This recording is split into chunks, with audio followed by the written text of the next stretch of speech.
ഈ വീഡിയോയിൽ നമ്മൾ ഡിസ്കസ് ചെയ്യാൻ പോകുന്നത് ക്ലാസ് 7 ബേസിക് സയൻസിലെ 4ാമത്തെ ചാപ്റ്റർ ആയിട്ടുള്ള വെൻ ലൈറ്റ് റിഫ്ലെക്ട്സ് അഥവാ പ്രകാശം പ്രതിപദിക്കുമ്പോൾ എന്ന പാഠമാണ്. ഈ പാഠത്തിൽ ലൈറ്റിൻ്റെ വിവിധ തരത്തിലുള്ള പ്രത്യേകതകളെ കുറിച്ചിട്ടാണ് ഡിസ്കസ് ചെയ്യുന്നത്. എങ്ങനെയാണ് പാഠം സ്റ്റാർട്ട് ചെയ്യുന്നത് നോക്കൂ. ഒരു ഗ്രാൻഡ് മദറും ഒരു കുട്ടിയും തമ്മിലുള്ള ഒരു കോൺവെർസേഷനാണ് അവിടെ അല്ലേ. എന്താണ് ഗ്രാൻഡ് മദർ പറയുന്നത്? Oh, the scorching sunlight is coming through the window. Close the curtain, dear. എന്താ പറയുന്നത്? മുത്തശ്ശി കിടക്കുകയാണ് അല്ലേ. അപ്പോൾ ജനലിൽ നിന്ന് ഭയങ്കര ലൈറ്റ്, കുത്തനെ വെളിച്ചം എവിടേക്ക് എത്തുന്നു? മുറിയുടെ ഉള്ളിലേക്ക് എത്തണം. അപ്പോൾ മുത്തശ്ശിക്ക് അത് ബുദ്ധിമുട്ടായതുകൊണ്ട് കർട്ടൻ അടച്ചിടാനാണ് പറയുന്നത്. അപ്പോൾ കുട്ടി എന്താണ് ആലോചിക്കുന്നത്? But the window is closed, then how can the sunlight enter the room? അപ്പോൾ വിൻഡോ അടച്ചിട്ടിരിക്കുകയാണല്ലോ, പിന്നെ എങ്ങനെയാണ് ഈ സൺലൈറ്റ് മുറിയുടെ ഉള്ളിലേക്ക് വരണേന്നാണ് കുട്ടി ആലോചിക്കുന്നത്. അതായത് വിൻഡോ അടച്ചിട്ടാൽ നമ്മൾക്ക് വേറെ ആർക്കെങ്കിലും ഉള്ളിലേക്ക് കയറാൻ പറ്റുമോ? ഇല്ല. പക്ഷേ ലൈറ്റ് എന്ത് ചെയ്യുന്നു? ഉള്ളിലേക്ക് കടന്നു വരുന്നുണ്ട്. അതെങ്ങനെയാണെന്നാണ് കുട്ടി ആലോചിക്കുന്നത്. അതേപോലെ കർട്ടൻ അടച്ചിട്ട് എന്താ സംഭവിക്കുക? ലൈറ്റ് ഉള്ളിലേക്ക് വരാൻ പറ്റുമോ? ഇല്ല അല്ലേ. You know that the light can enter the room through the glass window even if it is closed. Why did Grandma ask the girl to close the curtain when light entered the room through the window? What are the things that can be used instead of a curtain to prevent sunlight from entering a room through a glass window? List them. അതായത് ജനൽ അടച്ച് curtain ഇട്ട് കഴിഞ്ഞാൽ പിന്നെ ലൈറ്റിന് enter ചെയ്യാൻ പറ്റില്ല എന്ന് നമുക്കറിയാം അല്ലേ. അപ്പോൾ ഈ കർട്ടന് പകരം വേറെ എന്തെല്ലാം വസ്തുക്കൾ വെച്ചിട്ട് ഇതേപോലെ നമുക്ക് ലൈറ്റിൻ്റെ എൻട്രൻസ് തടയാൻ പറ്റുമെന്നാണ് ചോദിക്കണത്. വേറെ എന്തൊക്കെ സാധനങ്ങൾ നമുക്ക് ഉപയോഗിക്കാൻ പറ്റും? കട്ടിയുള്ള പേപ്പർ വെച്ച് ചെയ്യാം, അതേപോലെ തിന്നായിട്ടുള്ള ബ്ലാക്ക് ഫിലിം ഒട്ടിക്കാം. അങ്ങനെയൊക്കെ ചെയ്താലും ലൈറ്റിൻ്റെ എൻട്രൻസ് നമുക്ക് തടയാൻ വേണ്ടി സാധിക്കും അല്ലേ. Then next there is an experiment. നിങ്ങൾക്ക് ചെയ്തു നോക്കാൻ പറ്റുന്ന ഒരു എക്സ്പെരിമെൻ്റ് ആണ്. ആൻഡ് അതിൻ്റെ ഒബ്സർവേഷൻസ് എഴുതാൻ വേണ്ടിയിട്ടാണ് പറഞ്ഞിരിക്കുന്നത്. എന്താണ് experiment? Point a lighted torch at different objects such as scratched glass sheet, glass filled with pure water, wooden block, a piece of cloth, white paper, black chart paper, butter paper, window glass, a coin, a mirror, a piece of reading glass, marble, polythene cover and colourless plastic bottle. So എന്താ വേണ്ടത്? ഈ പറഞ്ഞിരിക്കുന്ന സാധനങ്ങളിലൊക്കെ എന്ത് ചെയ്യുക? ഒരു torch അടിച്ചു നോക്കുക. അപ്പോൾ ഏതൊക്കെ ഒബ്ജക്ട്സിലൂടെ ലൈറ്റ് അപ്പുറത്ത് എത്തുന്നുണ്ട്, അതായത് ഏതൊക്കെ ഒബ്ജക്ട്സ് ലൈറ്റിനെ കടത്തി വിടുന്നുണ്ട് എന്ന് ചെക്ക് ചെയ്യാനാണ് പറഞ്ഞിരിക്കുന്നത്. അതിൻ്റെ താഴെ കൊടുത്തിരിക്കുന്ന ടേബിൾ നോക്കൂ.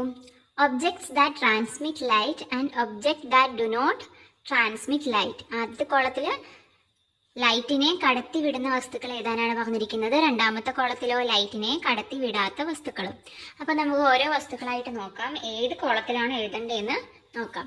ഇതിൽ സംശയമുള്ളതൊക്കെ നിങ്ങൾക്ക് തന്നെ ചെക്ക് ചെയ്ത് നോക്കാവുന്നതാണ് കേട്ടോ. ഫസ്റ്റ് വൺ എന്താ? Scratched glass sheet. അതായത് ഒരു പ്ലെയിൻ ഗ്ലാസ് ഷീറ്റ് അല്ല, അതിലിങ്ങനെ സ്ക്രാച്ച് വരകൾ വീഴ്ത്തിയ ഗ്ലാസ് ഷീറ്റ്. അതിലൂടെ ലൈറ്റ് പാസ് ചെയ്യില്ലേ?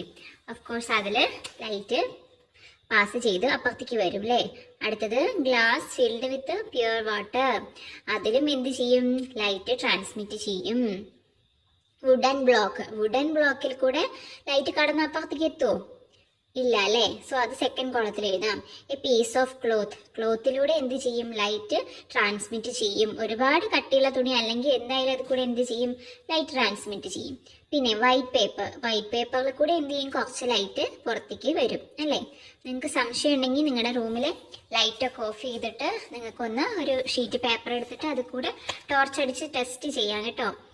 പിന്നെ ബ്ലാക്ക് ചാർട്ട് പേപ്പറിലൂടെ വരാൻ സാധ്യതയുണ്ടോ? ഇല്ല അല്ലേ. So we can write that in the second column. Next is butter paper. എങ്ങനെയാണ്?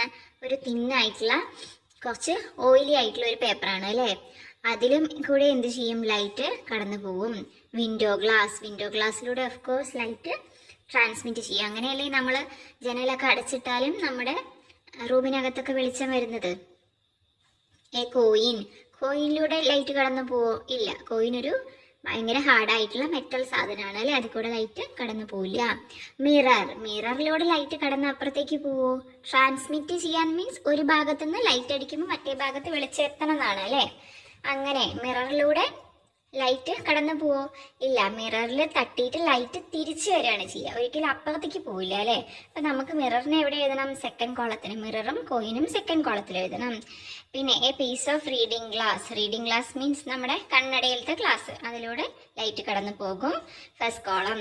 ദെൻ പോളിത്തീൻ കവറിലും എന്ത് ചെയ്യും? ലൈറ്റ് കടന്നു പോകും, first column. Then colourless plastic ബോട്ടിലും നമുക്ക് എന്ത് എഴുതാം? ഏതിലെഴുതാം? ഫസ്റ്റത്തേൽ നമുക്ക് എഴുതാൻ വേണ്ടിയിട്ട് പറ്റും. സോ ഇത്രയൊക്കെയാണ് ഒബ്ജക്ട്സ് അതിൽ കൊടുത്തിരിക്കുന്നത്. വൺ മോർ ഇസ് ദ മാർബിളിലൂടെ എന്ത് ചെയ്യും? ലൈറ്റ് ചെറുതായിട്ട് കടന്നു പോകും കേട്ടോ. അപ്പോൾ മാർബിൾ നമുക്ക് എവിടെ എഴുതാം? ഫസ്റ്റ് കോളത്തിൽ എഴുതാൻ വേണ്ടിയിട്ട് പറ്റും. ദെൻ അപ്പോൾ നമ്മൾ കുറേ വസ്തുക്കളെ എങ്ങനെയൊക്കെ തരംതിരിച്ചു? ലൈറ്റ് ട്രാൻസ്മിറ്റ് ചെയ്യുന്നവ ചെയ്യാത്തവ എന്ന് തരംതിരിച്ചു. നിങ്ങൾക്ക് കൂടുതൽ ഇങ്ങനത്തെ ഒബ്ജക്ട്സിനെ കുറിച്ച് സംശയം ഉണ്ടെങ്കിൽ ടെസ്റ്റ് ചെയ്ത് നോക്കിയിട്ട് കണ്ടുപിടിക്കാവുന്നതാണ് കേട്ടോ. ഒബ്ജക്ട്സ് ദാറ്റ് ട്രാൻസ്മിറ്റ് ലൈറ്റ്, പ്രകാശം കടത്തിവിടുന്ന വസ്തുക്കൾ, അതാണ് അടുത്ത topic. Did light pass through the butter paper? What about the glass used in spectacles? Do both these substances transmit light in the same manner? ഇതിലെന്താ ചോദിച്ചിരിക്കുന്നത്? ബട്ടർ പേപ്പറും ലൈറ്റിനെ കടത്തിവിടുന്നുണ്ട്, നമ്മുടെ സ്പെക്ടക്കിൾസിന്റെ ഗ്ലാസും അതായത് കണ്ണടയുടെ ഗ്ലാസും ലൈറ്റിനെ കടത്തിവിടുന്നുണ്ട്. പക്ഷേ രണ്ടും ഒരുപോലെയാണോ, ഒരേ അളവിലാണോ ലൈറ്റിനെ കടത്തിവിടുന്നത്? അപ്പൊ നമുക്ക് അത് മനസ്സിലാക്കാൻ വേണ്ടി വീണ്ടും ഇതേപോലെ തന്നെ ഒരു എക്സ്പെരിമെന്റ് ചെയ്യാം യൂസിങ് സം ഒബ്ജക്ട്സിന്റെ പേര് അതിൽ കൊടുത്തിട്ടുണ്ട്. എന്തൊക്കെയാണത്? Butter paper, window glass, scratched glass piece, oiled paper, glass piece, polythene cover, pure water taken in a glass tumbler and colorless plastic bottle. So ഈ ഒബ്ജക്ട്സ് വെച്ചിട്ടും ഇതേ എക്സ്പെരിമെന്റ് ചെയ്യണം. പക്ഷെ ഇവിടെ നിങ്ങൾ ഒബ്സർവ് ചെയ്യുന്നത് എന്താണ്? Objects which transmit light completely and objects which transmit light partially. അതായത് ലൈറ്റിനെ മുഴുവനായിട്ട് കടത്തിവിടുന്ന വസ്തുക്കളെയും അതേപോലെ പാർഷ്യലി മാത്രം, കുറച്ച് ലൈറ്റ് മാത്രം കടത്തിവിടുന്ന വസ്തുക്കൾ ഏതാണെന്നാണ് മനസ്സിലാക്കിയിട്ട് രണ്ട് കോളത്തിലും എഴുതേണ്ടത്. അപ്പൊ നിങ്ങൾക്ക് ഇങ്ങനത്തെ ക്വസ്റ്റ്യൻ ആയിരിക്കും എക്സാമിന് ചോദിക്കുന്നുണ്ടാവുക. അപ്പോൾ ഓരോ ഇതിൽ തന്നിരിക്കുന്ന എക്സാമ്പിൾസ് നിങ്ങൾക്ക് നോക്കി വെക്കാം. അതല്ലാതെ തന്നെ നിങ്ങൾക്ക് ഇതിന്റെ കൺസെപ്റ്റ് നന്നായിട്ട് മനസ്സിലാക്കി വെച്ച് കഴിഞ്ഞാൽ ഏത് എക്സാമ്പിൾ തന്നാലും നമുക്ക് എന്ത് ചെയ്യാൻ പറ്റും? എക്സാമിന് അത് കറക്റ്റായിട്ട് എഴുതാൻ പറ്റും കേട്ടോ. സോ അവിടെ transmit light partially and completely എന്ന് പറയുമ്പോൾ അതിന്റെ വ്യത്യാസം എന്താണെന്ന് മനസ്സിലാക്കി വെക്കാം. ഫസ്റ്റത്തെ ഒബ്ജക്റ്റ് എന്താ നോക്കൂ? ബട്ടർ പേപ്പർ എന്ന് വെച്ചാൽ കുറച്ച് ഓയിലി ആയിട്ടുള്ള ഒരു പേപ്പർ ആയിരിക്കും അല്ലേ, കുറച്ചൊരു ഓയിൽ കണ്ടന്റ് ഉള്ള പോലത്തെ പേപ്പർ ആയിരിക്കും. അപ്പോൾ അതിൽ കൂടെ ലൈറ്റ് ഫുള്ളായിട്ട് അപ്പുറത്തേക്ക് പോവോ? ഇല്ല. നമ്മൾ അടിക്കുന്ന അതേപോലെ ലൈറ്റ് ഇപ്പുറത്തെ സൈഡിൽ വരുമോ? ചെറുതായിട്ട് ലൈറ്റ് വരുള്ളൂ. അപ്പോൾ അത് ഏതിലാ വരുള്ളൂ? സെക്കൻഡ് കോളത്തിൽ. Object which transmit light partially. Then വിൻഡോസിൽ ഉപയോഗിക്കുന്ന ഗ്ലാസ് എങ്ങനെയായിരിക്കും? അതിൽ കൂടെ കറക്റ്റായിട്ട് ലൈറ്റ് വരും അല്ലേ. അപ്പോൾ അത് നമുക്ക് ഏത് കോളത്തിൽ എഴുതാം? ഫസ്റ്റ് കോളത്തിൽ എഴുതാം. Then scratched glass piece. ഞാൻ ഓരോ സ്ക്രാച്ച്ഡ് ഗ്ലാസ് ഷീറ്റിൻ്റെ പിക്ചർ ഇവിടെ സൈഡിൽ കൊടുക്കുന്നുണ്ട്. അപ്പോൾ നിങ്ങൾക്ക് അതിൻ്റെ വ്യത്യാസം മനസ്സിലാവും കേട്ടോ, എങ്ങനെയാണ് ലൈറ്റ് പാർഷ്യലി വരുന്നത് കംപ്ലീറ്റ്ലി വരുന്നത് എന്നുള്ളതും. അപ്പോൾ അത് ഏതിലാണ് വരിക? സെക്കൻഡ് കോളത്തിലാണ് വരിക. അടുത്തത് ഓയിൽഡ് പേപ്പറും അതായത് എണ്ണ ആക്കിയിട്ടുള്ള പേപ്പർ, ആ പേപ്പർ ഏതിലാണ് വരുള്ളൂ? രണ്ടാമത്തെ കോളത്തിലേ വരുള്ളൂ. അടുത്തതൊരു ഗ്ലാസ് പീസ് ഏതിൽ വരും? ഫസ്റ്റത്തേൽ വരും ഓഫ് കോഴ്സ്, ബിക്കോസ് അത് എന്ത് ചെയ്യും? ലൈറ്റ് കംപ്ലീറ്റ് ആയിട്ട് കടത്തിവിടും. പോളിത്തീൻ കവർ അതായത് നമ്മുടെ പ്ലാസ്റ്റിക് കവറില്ലേ, നമ്മൾ എന്തെങ്കിലും സാധനങ്ങളൊക്കെ വാങ്ങിക്കുന്ന കവർ, ആ കവറിലൂടെ ലൈറ്റ് പാർഷ്യലി ആണോ കംപ്ലീറ്റ്ലി ആണോ കടന്നു പോവാം? പാർഷ്യലി ആണ്. So in the second column. Then pure water taken in a glass tumbler. Pure വാട്ടറും ട്രാൻസ്പെറൻ്റ് ആണ്, ഗ്ലാസ് ടംബ്ലറും അതായത് കംപ്ലീറ്റ് ആയിട്ട് ലൈറ്റ് കടത്തിവിടുന്നതാണ്. ഗ്ലാസ് ടംബ്ലറും ഗ്ലാസിൻ്റെ പാത്രം എന്താണ്? കംപ്ലീറ്റ് ആയിട്ട് ലൈറ്റ് കടത്തിവിടുന്നതുകൊണ്ടാണ്. അതുകൊണ്ട് തന്നെ അതിന് നമുക്ക് ഏതിൽ എഴുതാം? ഫസ്റ്റ് കോളത്തിൽ എഴുതാൻ പറ്റും. പിന്നെ കളർലെസ് പ്ലാസ്റ്റിക് ബോട്ടിൽ എങ്ങനെയാണ്? ട്രാൻസ്പെറൻ്റ് ആണ്. പിന്നെ അതിൻ്റെ ടെക്സ്ചർ അനുസരിച്ചിരിക്കും. ചിലപ്പോൾ കുറച്ച് ലൈറ്റ് കുറച്ച് കടത്തി വിടുന്നതായിരിക്കും, അല്ലെങ്കിൽ നന്നായിട്ട് കടത്തി വിടുന്നതായിരിക്കും. എനിവേ നമുക്ക് അതിനെ ഫസ്റ്റ് കോളത്തിൽ എഴുതാൻ വേണ്ടിയിട്ട് പറ്റും. സോ അപ്പം ഇങ്ങനെ നമ്മൾ കുറച്ച് എക്സാമ്പിളുകൾ എഴുതിയിട്ടുണ്ട്. ഈ എക്സാമ്പിളുകളൊക്കെ നോക്കി വെക്കാം. പിന്നെ നിങ്ങളുടെ കൺസെപ്റ്റ് അനുസരിച്ച് പുതിയ എക്സാമ്പിളുകളെയും ഏത് രീതിയിൽ എഴുതണമെന്ന് നിങ്ങൾ മനസ്സിലാക്കിയിരിക്കുക കേട്ടോ. അപ്പം ഇപ്പം നമ്മൾ ആക്ച്വലി 3 ടൈപ്പ് ഓഫ് ഒബ്ജക്ട്സിനെ കുറിച്ച് ഡിസ്കസ് ചെയ്ത് കഴിഞ്ഞു. അതെന്തൊക്കെയാണ് എന്നുള്ളത് കറക്റ്റ് നോട്ടിൻ്റെ രൂപത്തിൽ അവിടെ ഒരു ബോക്സിൽ കൊടുത്തിട്ടുണ്ട്. അത് വായിച്ച് ആ വേർഡുകൾ എഴുതാനും കറക്റ്റായിട്ട് എന്താണെന്ന് മനസ്സിലാക്കി വയ്ക്കുക കേട്ടോ. എന്തൊക്കെയാണ്? Transparent object, translucent object and opaque object. Transparent objects എന്ന് വെച്ചാൽ objects that transmit light very well are called transparent object. ലൈറ്റിനെ വളരെ നന്നായി കടത്തിവിടുന്ന വസ്തുക്കളെയാണ് ട്രാൻസ്പെറൻറ്റ് ഒബ്ജക്റ്റ് എന്ന് പറയാം. മലയാളത്തിൽ ഇതിനെ സുതാര്യ വസ്തുക്കൾ എന്ന് പറയും. Then objects which transmit light partially are called translucent objects. ലൈറ്റിനെ കുറച്ച് മാത്രം കടത്തിവിടുന്ന ഒബ്ജക്ട്സിനെ എന്ത് പറയും? ട്രാൻസ്ലൂസൻറ്റ് ഒബ്ജക്ട്സ് എന്ന് പറയും. ആൻഡ് മലയാളത്തിൽ അതിന് അർദ്ധധാരി വസ്തുക്കൾ എന്ന് പറയും. Objects which do not transmit light are opaque objects. അധാര്യ വസ്തുക്കൾ, ലൈറ്റിനെ ഒട്ടും തന്നെ കടത്തിവിടാത്ത ഒബ്ജക്ട്സിനെ നമ്മൾ ഒപ്പേക്ക് ഒബ്ജക്ട്സ് എന്ന് പറയും. ഫോർ എക്സാമ്പിൾ ഇപ്പോൾ വുഡ് അല്ലെങ്കിൽ ഒരു മെറ്റൽ എന്നൊക്കെ പറയുമ്പോൾ നമ്മൾ എത്ര ലൈറ്റ് അടിച്ചാലും അപ്പുറത്തൊന്നും വരില്ല അല്ലേ? അങ്ങനത്തെയാണ് ഒപ്പേക്ക് എന്ന് പറയുന്നത്. ട്രാൻസ്പെറൻ്റ് ആണെങ്കിലോ നമ്മൾ പറഞ്ഞ പോലെ വിൻഡോ ഗ്ലാസ്, നമ്മുടെ കണ്ണടയുടെ ഗ്ലാസ്, അതൊക്കെ എന്നൊക്കെ പറയുന്നത് എന്താണ്? കംപ്ലീറ്റ് ആയിട്ട് ലൈറ്റിനെ കടത്തി വിടുന്നതാണ്. സോ അത് ട്രാൻസ്പെറൻ്റ് ആണ്. ദെൻ നമ്മുടെ ബട്ടർ പേപ്പർ അല്ലെങ്കിൽ ഓയിൽഡ് പേപ്പർ എന്നൊക്കെ പറയുന്നത് കുറച്ച് മാത്രം ലൈറ്റിനെ കടത്തി വിടുന്നതാണ്. പ്ലാസ്റ്റിക് കവർ, പോളിത്തീൻ കവർ എന്നൊക്കെ പറഞ്ഞില്ലേ, അതൊക്കെ. അപ്പോൾ അതിനെയൊക്കെ നമുക്ക് എന്തിലെഴുതാം? ട്രാൻസ്ലൂസൻറ്റ് ഒബ്ജക്ട്സ് ആയിട്ട് കണക്കാക്കാം. Next is converting transparent object into opaque object. അതായത് ഒരു ട്രാൻസ്പെറൻ്റ് ആയിട്ടുള്ള സുതാര്യമായിട്ടുള്ള വസ്തുവിനെ നമുക്ക് എങ്ങനെ ഒപ്പേക്കായിട്ട് ലൈറ്റ് കടന്നു പോകാത്ത ഒരു വസ്തുവായിട്ട് മാറ്റിയെടുക്കുക എന്നുള്ളതാണ്. Can you change a transparent glass sheet into a translucent or opaque one? How? Discuss. What methods can you suggest? Record them in science diary. അപ്പോൾ അതിനുള്ള മെത്തേഡ്സ് എന്തൊക്കെയാണെന്ന് നമ്മളോട് കണ്ടുപിടിക്കാനാണ് പറയുന്നത്. Then make a transparent glass sheet suited as shown in the figure. What change do you observe? അപ്പോൾ ഒരു method ആ ഫിഗറിൽ നിന്ന് നമുക്ക് മനസ്സിലാക്കിയെടുക്കാൻ പറ്റും. എന്താണ്? ആദ്യം ഒരു ഗ്ലാസ് ഷീറ്റ് എടുക്കാം. അപ്പം ഗ്ലാസ് ഷീറ്റ് ട്രാൻസ്പെറൻ്റ് ആണ്, അതിൽ സംശയമൊന്നുമില്ലല്ലോ. അത് കഴിഞ്ഞ് നമ്മളിങ്ങനെ ഒരു വിളക്കിൻ്റെ മുകളിൽ പിടിക്കുമ്പം അതിലെന്ത് പറ്റും? ആ പുക അടിച്ചിട്ട് അതിൽ കരി പിടിക്കൂ അല്ലേ? What happens to the light transmitting property of transparent glass sheet when it becomes sootier? Do an experiment to find it out. Sootier എന്ന് പറഞ്ഞാൽ കരി പിടിക്കുക എന്നുള്ളതാണ് അർത്ഥം കേട്ടോ. അപ്പം അങ്ങനെ കരി പിടിച്ചു കഴിഞ്ഞാൽ അതിൻ്റെ ലൈറ്റ് ട്രാൻസ്മിറ്റിംഗ്, ലൈറ്റിനെ കടത്തിവിടുന്ന പ്രോപ്പർട്ടിക്ക് എന്ത് വ്യത്യാസമാണ് ഉണ്ടാവുക? സ്വാഭാവികമായിട്ടും അത് കുറയുകയാണ് ചെയ്യുക അല്ലേ? പ്ലെയിൻ ആയിട്ടുള്ള ഗ്ലാസ് ഷീറ്റ് ട്രാൻസ്പെറൻ്റ് ആണ്, പക്ഷെ അതിൽ ഇങ്ങനെ കരി പിടിച്ചു കഴിഞ്ഞാൽ അതെന്താവും? ഒപ്പേക്കാവും. അത് ലൈറ്റ് കടത്തി വിടില്ല. What other methods can be adopted to make the glass sheet translucent or opaque? നമുക്ക് മറ്റുള്ള എന്തെല്ലാം വഴികൾ കണ്ടുപിടിക്കാം അല്ലെങ്കിൽ എന്തെല്ലാം വഴികൾ ചെയ്യാമെന്നാണ് പറഞ്ഞിരിക്കുന്നത്. അതേപോലെ തന്നെ പ്യുവർ വാട്ടർ എങ്ങനെ ട്രാൻസ്ലൂസൻ്റ് ആക്കാൻ പറ്റും? You have found out that pure water is transparent. What about air? Can we convert pure water and air to translucent? Design an experiment for this. അതായത് പ്യുവർ വാട്ടർ ട്രാൻസ്പെറൻ്റ് ആണെന്ന് നമുക്കറിയാം, അതേപോലെ എയറും എന്താണ്? Transparent ആണ്. പക്ഷേ ഇതിനെ രണ്ടിനെയും നമുക്ക് ട്രാൻസ്ലൂസൻ്റ് ആക്കി മാറ്റാൻ പറ്റുമോ? അതിനെന്തെങ്കിലും വഴിയുണ്ടോ എന്നാണ് ചോദിച്ചിരിക്കുന്നത്. അപ്പോൾ pay attention to the clues in the following picture. ഈ താഴെ കൊടുത്തിരിക്കുന്ന പിക്ചർ നോക്കിക്കഴിഞ്ഞാൽ നമുക്ക് അതിനുള്ള ഐഡിയ കിട്ടും അല്ലേ? എന്താണ്? ഫസ്റ്റത്തേൽ എന്താ? ഒരു പ്ലെയിൻ ഗ്ലാസ്സിൽ വെള്ളം വെച്ചിട്ടുണ്ട്, പ്യുവർ വാട്ടർ വെച്ചിട്ടുണ്ട്. അപ്പോൾ അതെന്തായിരിക്കും? ട്രാൻസ്പെറൻ്റ് ആണ്. പക്ഷേ അതിലെന്ത് ചെയ്തിരിക്കുന്നു? ഒരു മഷി ഒഴിച്ചിരിക്കുന്നു അല്ലേ? ഒരു റെഡ് കളറുള്ള ഇങ്ക് ഒഴിച്ചിരിക്കുന്നു. അങ്ങനെ ഇങ്ക് ഒഴിച്ചിട്ട് നമ്മളത് മിക്സ് ചെയ്ത് കഴിഞ്ഞാൽ അതെന്താവും? അതിൻ്റെ കളർ ചേഞ്ച് വരും. അങ്ങനെ കളർ ചേഞ്ച് വന്നു കഴിഞ്ഞാൽ പ്യുവർ വാട്ടറിലൂടെ കടന്നു പോകുന്ന അത്ര ലൈറ്റ് എന്തിൽ കടന്നു പോവില്ല? കളേർഡ് ആയിട്ടുള്ള വെള്ളത്തിലൂടെ കടന്നു പോവില്ല. അപ്പോൾ അത് എന്തായിട്ട് മാറും? ട്രാൻസ്ലൂസൻ്റ് ആയിട്ട് മാറും. അതേപോലെ തന്നെ പ്യുവർ എയർ ആണ് എന്തായിട്ടുള്ളത്?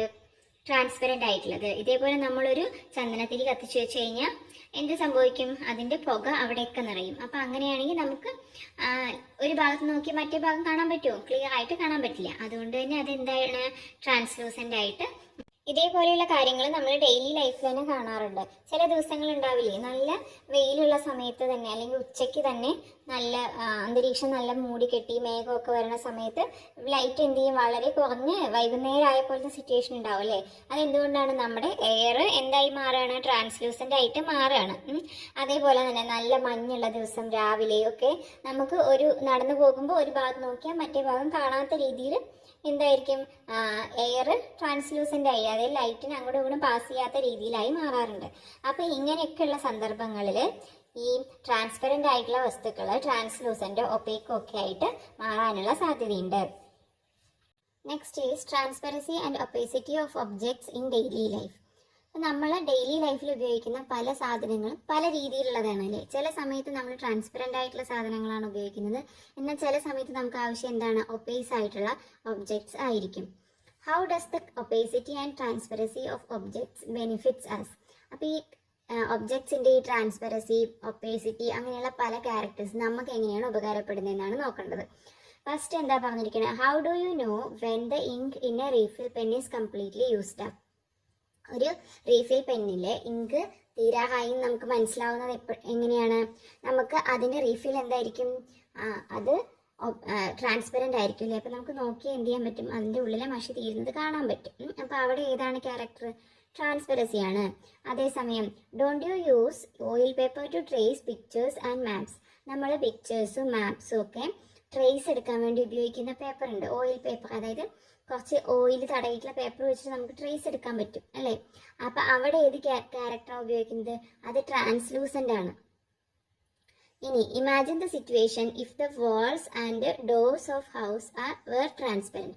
നമ്മുടെ വീടുകളുടെ ചുമരുകളും വാതിലും ഒക്കെ ട്രാൻസ്പെറൻ്റ് ആയിരിക്കുന്ന സിറ്റുവേഷൻ ഒന്ന് ആലോചിച്ച് നോക്കൂ. നമുക്കത് അഡ്ജസ്റ്റ് ചെയ്യാൻ പറ്റുമോ, ഇല്ല. അപ്പം അവിടെ നമ്മൾ ഉപയോഗിക്കുന്ന ക്യാരക്ടർ എന്താണ്, ഒപ്പേസിറ്റി ആണ് അല്ലേ.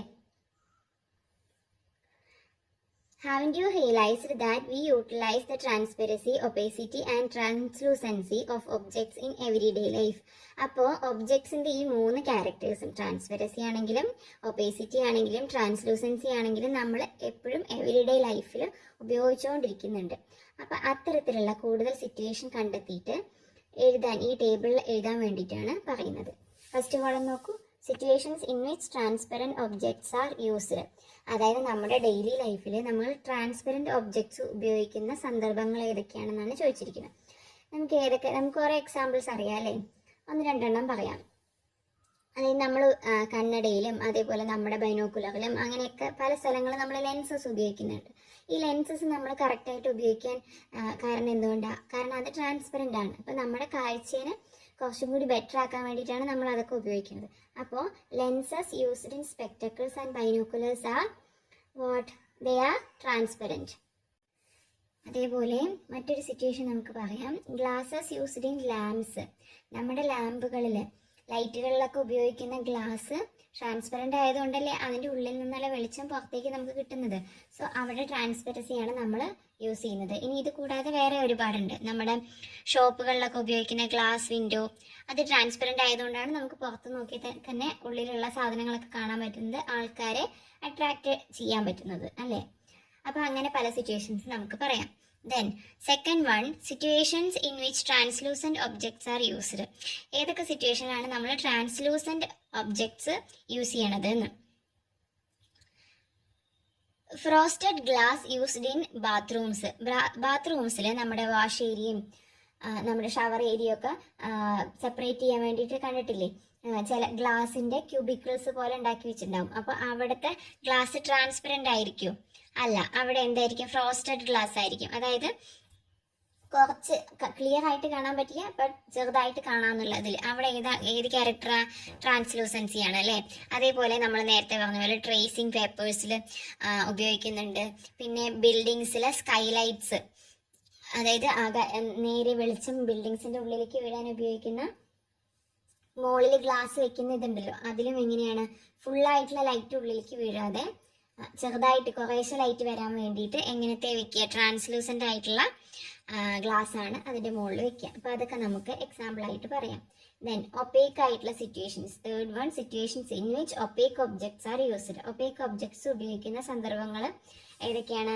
നമ്മൾ പറഞ്ഞതുപോലെ തന്നെ വാള്, റൂഫ്, അതിൻ്റെ ബിൽഡിങ്ങിന്റെ വാൾസ് ആൻഡ് റൂഫ്സ് ഒക്കെ എങ്ങനെയാണ്? ഒപ്പേക്ക് ആണ്. അങ്ങനെ തന്നെ വേണം അല്ലേ? അതേപോലെ അംബലാസ്, നമ്മൾ ഉപയോഗിക്കുന്ന കൊട എങ്ങനെയാണ്? അതൊരു ഒപ്പേക്ക് ആണ് അല്ലേ? അത് ട്രാൻസ്പെറന്റ് ആയി കഴിഞ്ഞാൽ നമുക്ക് അതുകൊണ്ട് വല്ല ഉപയോഗമുണ്ടോ? ആ വെയിലും ചൂടും ഒക്കെ നമ്മളിലേക്ക് തന്നെ വരും അല്ലേ? Then clothes that we're wearing, അതായത് നമ്മൾ ഉപയോഗിക്കുന്ന വസ്ത്രം, നമ്മൾ എന്തിനു വേണ്ടിയിട്ട് വസ്ത്രം ഉപയോഗിക്കുന്നത് തന്നെ നമ്മുടെ ബോഡി കവർ ചെയ്യാൻ വേണ്ടിയിട്ടാണ്. അപ്പോൾ അത് ട്രാൻസ്പെറന്റ് ആയി കഴിഞ്ഞാൽ പറ്റൂ. അപ്പോൾ ഇവിടെയൊക്കെ നമ്മൾ ഉപയോഗിക്കുന്ന ക്യാരക്ടർ ഏതാണ്? ഒപ്പേസിറ്റി ആണ് അല്ലേ? ഇനി ഇതുപോലെ ഒരുപാട് സന്ദർഭങ്ങൾ നിങ്ങൾക്ക് ഡെയിലി ലൈഫിൽ നിന്ന് കണ്ടുപിടിക്കാൻ പറ്റുന്നതാണ് കേട്ടോ. ദെൻ അവിടെ ഒരു എക്സ്ട്രാ റീഡിങ്ങിന് വേണ്ടിയിട്ട് ഒരു കോളം കൊടുത്തിട്ടുണ്ട്. The invisible man. The invisible man is A famous science fiction by English writer H.G. Wells. Griffin, a scientist, is a character in the novel. Griffin's body becomes transparent as a result of his experiments. അതായത് ഇതൊരു science fiction നോവലാണ്. H.G. Wells എഴുതിയിട്ടുള്ളത്, the invisible മാൻ എന്ന് പറഞ്ഞിട്ട്. അതിൽ Griffin എന്ന് പറഞ്ഞിട്ടൊരു scientist ഉണ്ട്. പുള്ളിക്കാരൻ കുറേ ഇങ്ങനത്തെ എക്സ്പീരിയൻസ് ഒക്കെ നടത്തിയിട്ട് അദ്ദേഹത്തിൻ്റെ ബോഡി അങ്ങ് ഇൻവിസിബിൾ ആയി പോവാണ്. അപ്പോൾ അതിനെക്കുറിച്ചുള്ള എക്സ്പെരിമെന്റിനെ കുറിച്ചും ഇൻവിസിബിൾ ആയതിനു ശേഷമൊക്കെയുള്ള കഥ പറയുന്നതാണ് ദ ഇൻവിസിബിൾ മാൻ എന്ന് പറയുന്ന ബുക്ക് കേട്ടോ.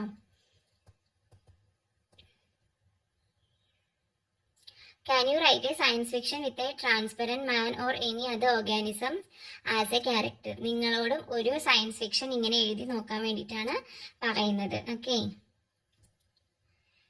Then next is the light that returns. We have understood that some objects are transparent and some are opaque. What happens when light falls on opaque objects? ഇനി നമ്മൾ കൂടുതൽ നോക്കാൻ പോകുന്നത് ഒപ്പേക്ക് ഒബ്ജക്ട്സിന്റെ ക്യാരക്ടേഴ്സിനെ കുറിച്ചിട്ടാണ്. അതായത് കുറേ ഒബ്ജക്ട്സ് ഒപ്പേക്ക് ആയിട്ടുള്ള കാര്യം നമ്മളിപ്പോൾ മനസ്സിലാക്കിയിട്ടുണ്ട്. അപ്പോൾ ഈ ഒപ്പേക്ക് ഒബ്ജക്ട്സിൽ എന്താണ്? ലൈറ്റ് അതിൽ ഹിറ്റ് ചെയ്യുമ്പോൾ അപ്പുറത്തേക്ക് പോകുന്നില്ല അല്ലേ? ഒരു ഭാഗത്ത് നിന്ന് വേറൊരു ഭാഗത്തേക്ക് പോകുന്നില്ല. പിന്നെ ഈ ലൈറ്റ് എവിടേക്കാണ് പോകുന്നത്? അത് മനസ്സിലാക്കാൻ വേണ്ടിയിട്ട് നമുക്ക് എക്സ്പെരിമെന്റ് ചെയ്യാം. Dim the light in your classroom by closing the windows and doors. Hold a mirror facing the wall and let the light from the torch fall on it. What happens to the light? അതായത് നിങ്ങളുടെ class റൂമിലെ light ഒക്കെ ഒന്ന് dim ചെയ്തിട്ട് ഇതുപോലെ പിക്ചറിൽ കാണിക്കുന്ന പോലെ ഒരു മിറർ വെക്കാം. അതായത് ഇങ്ങനെ സ്ക്രീൻ ഒരു ചുമരിനോട് തിരിച്ചിട്ട് വേണം വെക്കാൻ. എന്നിട്ട് എന്ത് ചെയ്യുക? അതിലേക്ക് ലൈറ്റ് അടിക്കുക. അപ്പൊ എന്താ സംഭവിക്കണേ നോക്കാം. Haven't you noticed that the light rays fall on the wall after hitting on the mirror? അപ്പൊ എന്താ സംഭവിക്കുക? ഈ ടോർച്ച് എന്നുള്ള ലൈറ്റ് ഇങ്ങനെ പോയിട്ട് മിററിൽ തട്ടിയിട്ട് തിരിച്ചു വന്നിട്ട് അത് എവിടെ പതിക്കുന്നുണ്ട്? ആ സ്ക്രീനിൽ പതിക്കുന്നുണ്ട് അല്ലേ? Repeat the experiment by holding the following objects against the wall and allowing light from the torch to fall on each of them. അപ്പം മിറർ വെക്കുമ്പോൾ ഇങ്ങനെ കറക്റ്റ് ടോർച്ച് എന്നുള്ള ലൈറ്റ് മിററിൽ തട്ടിയിട്ട് സ്ക്രീനിൽ വരും. ഇനി അതേപോലെ വേറെ കുറച്ച് ഒബ്ജക്ട്സ് പറഞ്ഞിട്ടുണ്ട്. അതും ഇതേപോലെ വെച്ചിട്ട് സെയിം എക്സ്പെരിമെന്റ് ചെയ്ത് നോക്കാനാണ് പറയുന്നത്. അപ്പോൾ അതായത് ഇതൊക്കെ ഒപ്പേക്ക് ആയിട്ടുള്ള ഒബ്ജക്ട്സ് ആണ്. പക്ഷെ ഓരോന്നും എങ്ങനെയാണ് അത് ലൈറ്റിനെ മാറ്റുന്നത് എന്നുള്ളത് മനസ്സിലാക്കാൻ വേണ്ടിയിട്ടാണ് പറയുന്നത്. അപ്പോൾ എന്തൊക്കെ മെറ്റീരിയൽസ് ആണ് അവിടെ എടുക്കാൻ പറഞ്ഞിരിക്കുന്നതെന്ന് നോക്കൂ. First one smooth tile, then new steel plate, bronze, hardboard, paper, wooden block. ഈ വസ്തുക്കളൊക്കെ വെച്ചിട്ട് ഇത് എക്സ്പെരിമെന്റ് കണ്ടക്ട് ചെയ്യാൻ വേണ്ടിയിട്ടാണ് പറഞ്ഞിരിക്കുന്നത്. ദെൻ നമ്മുടെ റീഡിങ്സ് നമ്മൾ ഈ ടേബിളിൽ എഴുതണം. സോ ഫസ്റ്റ് വൺ മിറർ അവിടെ എഴുതിയിട്ടുണ്ട്. മിററിന് എന്താണ്? Light returns well. മിറർ വെക്കുമ്പോൾ ലൈറ്റ് എന്ത് ചെയ്യുന്നുണ്ട്? നന്നായിട്ട് തിരിച്ച് വരുന്നുണ്ട് അല്ലേ? തിരിച്ച് വന്നിട്ട് ആ സ്ക്രീനിൽ കറക്റ്റായിട്ട് പതിക്കുന്നുണ്ട്, നന്നായിട്ട് വരുന്നുണ്ട്. പേപ്പറിലാണെങ്കിലോ very little light returns. Paper വെച്ചിട്ട് ഇതുപോലെ ചെയ്യുമ്പോൾ ചെറുതായിട്ടൊരു ലൈറ്റ് തിരിച്ചു വരുന്നത് പോലെ ഉണ്ട്. ദെൻ അടുത്ത് നമുക്ക് സ്മൂത്ത് ടൈൽ നോക്കുകയാണെങ്കിൽ സ്മൂത്ത് ടൈലിൽ ഇതുപോലെ എന്ത് ചെയ്യും? ലൈറ്റ് തിരിച്ച് വരും അല്ലേ? കംപ്ലീറ്റ് ആയിട്ട് വന്നില്ലെങ്കിലും ലൈറ്റ് തിരിച്ച് റിഫ്ലക്റ്റ് ചെയ്യും. അത്യാവശ്യം നന്നായിട്ട് തന്നെ റിഫ്ലക്റ്റ് ചെയ്യും. Then new steel plate. പുതിയ സ്റ്റീൽ പ്ലേറ്റ് വേണം കേട്ടോ. അല്ലാതെ അതിൽ മറ്റേ സ്ക്രാച്ച് പോലെ വന്നിട്ടുണ്ടെങ്കിൽ എന്ത് ചെയ്യില്ല? അത്ര നന്നായിട്ട് ലൈറ്റ് തിരിച്ച് വരില്ല. അപ്പോൾ പുതിയ സ്റ്റീൽ പ്ലേറ്റ് ആണെങ്കിൽ നന്നായിട്ട് തന്നെ എന്ത് ചെയ്യും?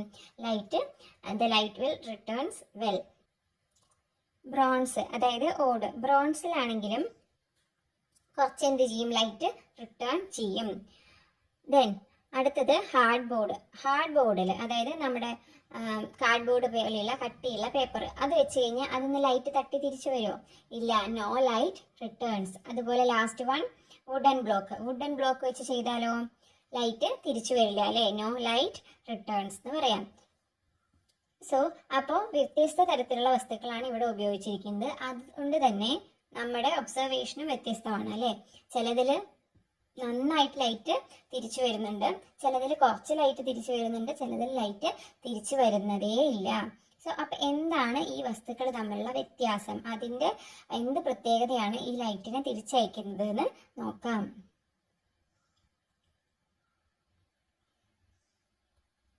റിഫ്ലക്ഷൻ ഓഫ് ലൈറ്റിന്റെ ഒരു ഡെഫിനിഷൻ അതിൽ കൊടുത്തിട്ടുണ്ട് കേട്ടോ.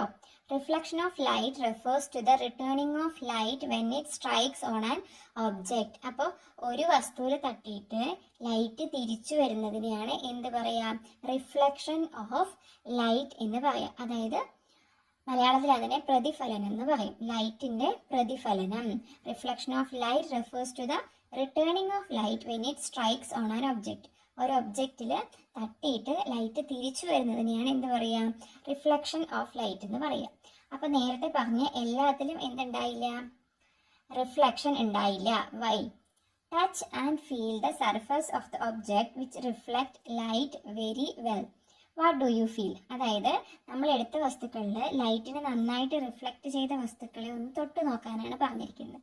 ഫോർ എക്സാമ്പിൾ മിറർ ഉണ്ട്, smooth tile, new steel plate, ഇതിനൊക്കെ നമ്മൾ തൊട്ട് നോക്കിക്കഴിഞ്ഞാൽ എങ്ങനെ നമുക്ക് ഫീൽ ചെയ്യും. അതേപോലെ ലൈറ്റിനെ അധികം റിഫ്ലക്റ്റ് ചെയ്യാത്ത സാധനങ്ങൾ, what about the surface of object that do not reflect light much. അതായത് നമ്മുടെ വുഡൻ ബ്ലോക്ക്, ഹാർഡ് ബോർഡ്, അതിനൊക്കെ ടച്ച് ചെയ്ത് നോക്കിയാലോ ഇത് രണ്ടും തമ്മിലുള്ള വ്യത്യാസം എന്താണ്? അതായത് സ്മൂത്ത് ആയിട്ടുള്ള സർഫസുകളാണ് ലൈറ്റിനെ എന്ത് ചെയ്തത്, നന്നായിട്ട് റിഫ്ലക്റ്റ് ചെയ്തത് അല്ലേ. റഫ് സർഫസ് ആണെങ്കിൽ, റഫ് ആയിട്ടുള്ള പ്രതലമുള്ള സാധനങ്ങളാണെങ്കിൽ ലൈറ്റിനെ റിഫ്ലക്റ്റ് ചെയ്തില്ല. ഇനി താഴെ കൊടുത്തിരിക്കുന്ന ഈ രണ്ട് പിക്ചർ നോക്കൂ, മിറർ ആൻഡ് സാൻഡ് പേപ്പർ. അതായത് മിററിലുള്ള ലൈറ്റിന്റെ റിഫ്ലക്ഷനും അതേപോലെ സാൻഡ് പേപ്പറിലുള്ള നമ്മൾ ഉരയ്ക്കുന്ന പേപ്പർ ഇല്ലേ, ഹാർഡായിട്ടുള്ള സർഫസ് ഉള്ള ഉരയ്ക്കുന്ന പേപ്പർ, അതാണ് സാൻഡ് പേപ്പർ.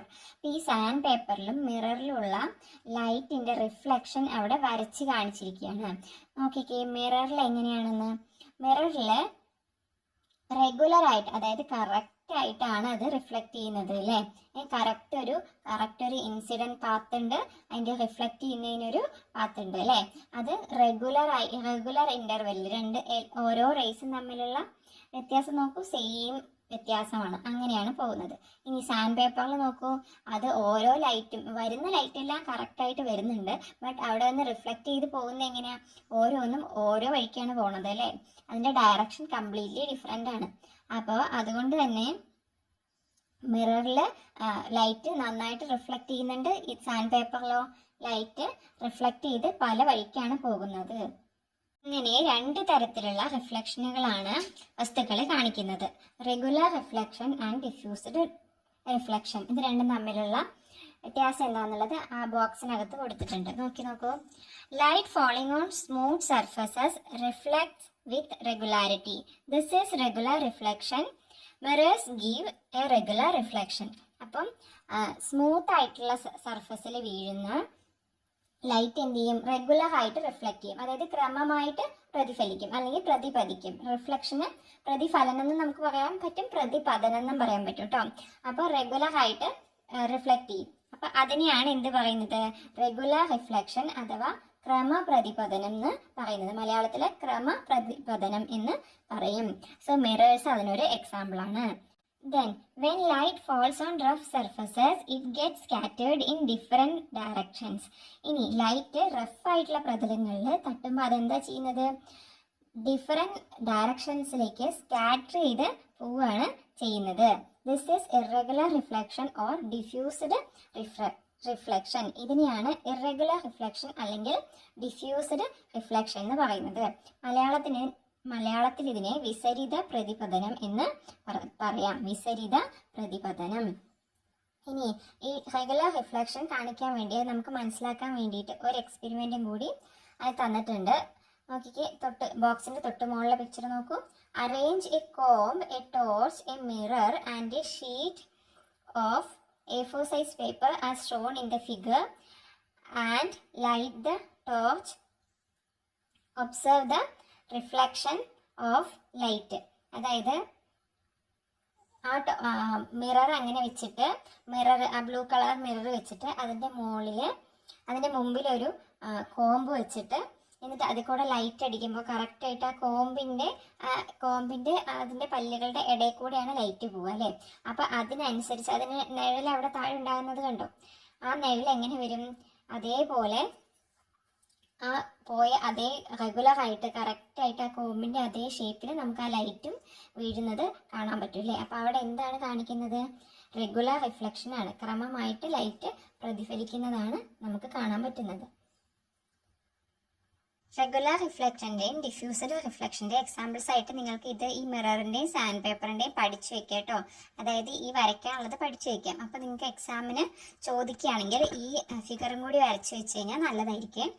അതായത് മിററിൻ്റെ ക്രമമായിട്ട് പ്രതിഫലിക്കുന്നതും അതേപോലെ സാൻഡ് പേപ്പറിൻ്റെ സ്കാറ്റർ ചെയ്ത് പോകുന്നതും ചിതറി തെറിച്ച് പോകുന്നതിൻ്റെയും ഈ ഒരു ഫിഗർ പഠിച്ചു വെക്കാവുന്നതാണ്. വരയ്ക്കാനും എളുപ്പമാണല്ലോ.